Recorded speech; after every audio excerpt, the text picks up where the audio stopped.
Okay, today we're going to look at definite integrals. So if we find the area under a curve by adding up rectangles, we call that the Riemann sum. And the Riemann sum is just an approximation because you can see we have some area missing above these rectangles and some area that's extra. So it's not the exact area under the curve, but it's an approximation. To make sure we have some common vocab here, the width of a rectangle is called the subinterval. And the entire interval, so in this case from 0 to 4, is called the partition. And it's important to understand that for a Riemann sum, the subintervals do not have to be the same size. So we could have something that looks like this, where we have 4 subintervals, but the widths of those rectangles are varying.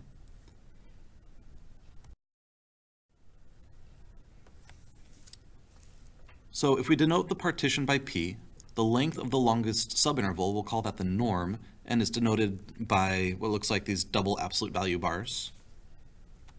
So in this case, that fourth rectangle there, that one is going to be our norm because it has the widest subinterval length.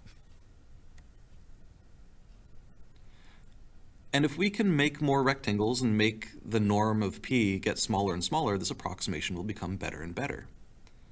And so we can formalize this by using limits. The limit, as the norm approaches 0, of the sum of all of the rectangles formed by the height f of c sub k times delta x sub k. So the area of a rectangle is width times height.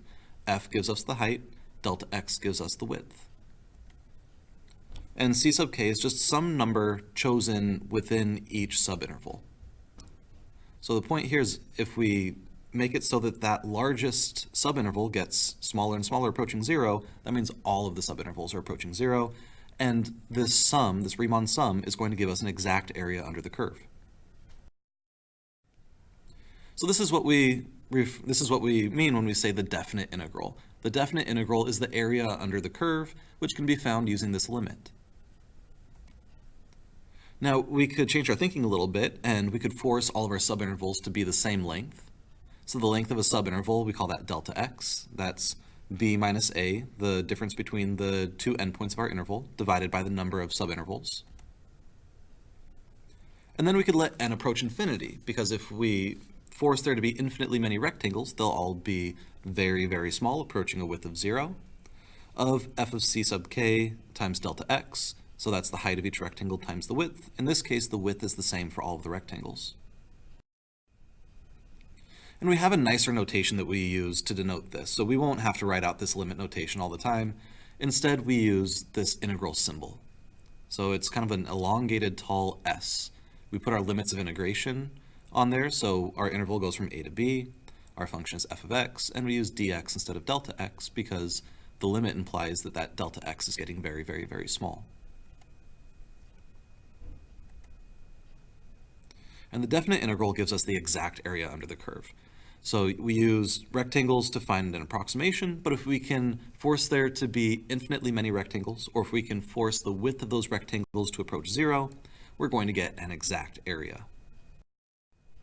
So let's just formalize some vocab here when we talk about the definite integral. So this is our integration symbol, that elongated s. We have our lower limit of integration. We go from a up to b. The function we're taking the integral of is called the integrand, and dx denotes our variable of integration. So just like when we took derivatives, we would denote what we're taking the derivative with respect to. Same thing with definite integrals. Okay, so if we look back at an example we saw last lesson, we have an object moving at a constant rate of 3 feet per second for 4 seconds. And we found that that distance is 12, and we could use distance equals rate times time. We looked at the graph and found that the distance traveled is the area underneath the velocity curve. But we could write the integral from 0 to 4 of 3 dt. So our interval goes from 0 to 4. The function is y equals 3. dt denotes that our variable here is time. And since that area is 12, this integral equals 12.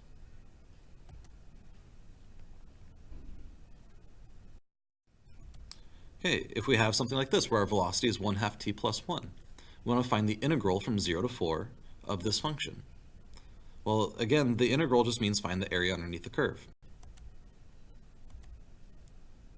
So we have a trapezoid, find the area of the trapezoid. So the integral from 0 to 4 of 1/2 t plus 1 is 8. Okay, and then we come up with the question here of what if the function is negative? What if we have some parts of the function below the x-axis? So we have something like this. Well, the integral considers the area above the x-axis to be positive and the area below the x-axis to be negative. So we find each of those areas independently. So we have this red triangle, 1/2 base times height, but I put a negative in front because that's all below the x-axis. And then we have this other triangle, again, 1/2 base times height, and that's positive because it's above the x-axis. And we end up with 8. So to put this into context, if this was the graph of velocity of some object from 0 to 4, we would find that we moved to the left 1 unit, and then we moved to the right 9 units, for a total displacement of 8 units, meaning our distance from where we started is 8 units. The path we took to get there was to go 1 unit to the left and then 9 units to the right.